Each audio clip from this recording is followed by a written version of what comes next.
guys! Magandang araw sa inyo. Ito po ay si Kitchen and Craft by Maggie. Ay mag-share ulit sa inyo ng panibagong lulutuin. Ang lulutuin ko po ngayon ay turkey meatloaf. So kung makikita nyo guys, ito marami akong mga ingredients dito na pinaprepare. So ano lang to guys, medyo thick time lang siya, pero I assure you napakasarap po siya. So ito yung mga ingredients na ating gagamitin.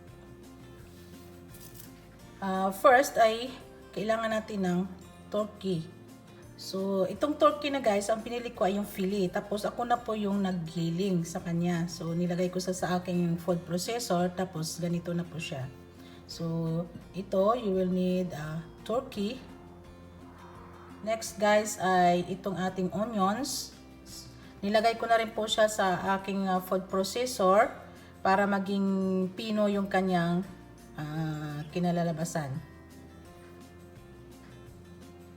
Next guys ay itong ating eggs.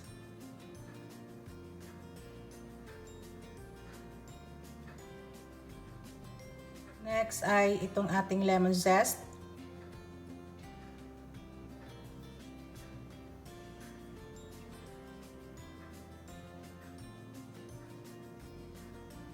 Ating spinach.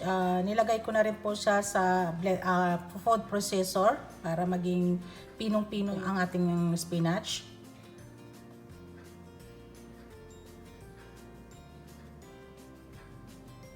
Guys ay yung feta cheese or any kind of feta cheese po guys. It's up to you kung anong gusto nyo. Pwede rin po na hindi nyo rin lagyan po ng cheese.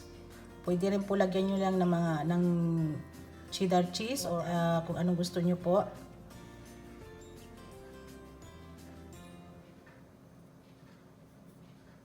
Salt.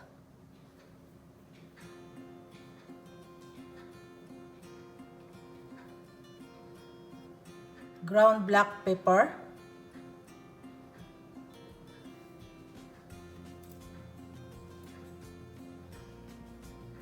Next po ay yung aneth. Ito guys ay dry aneth po ito. Ang gagamitin ko kasi wala akong fresh.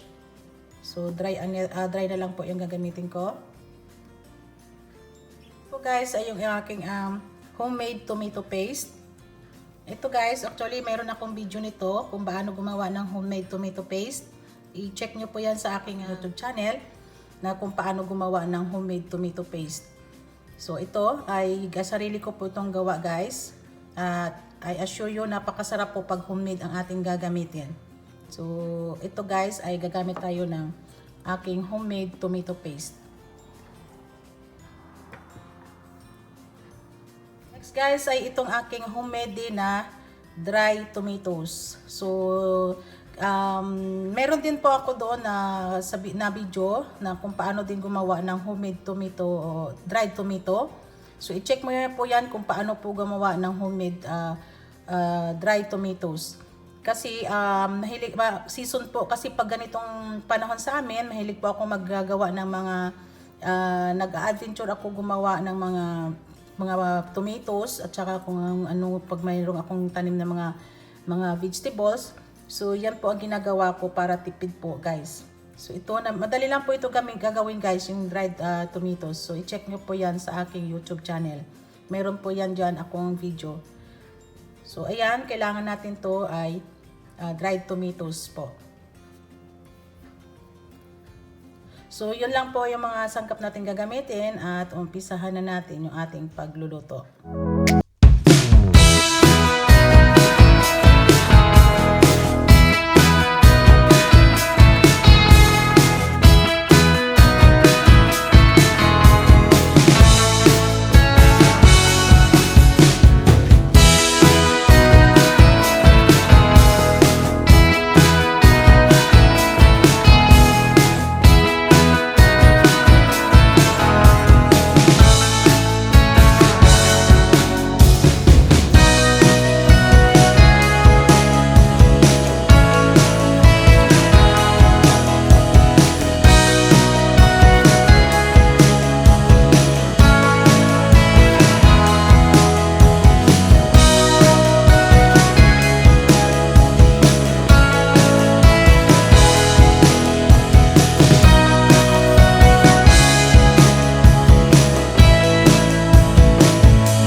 Something to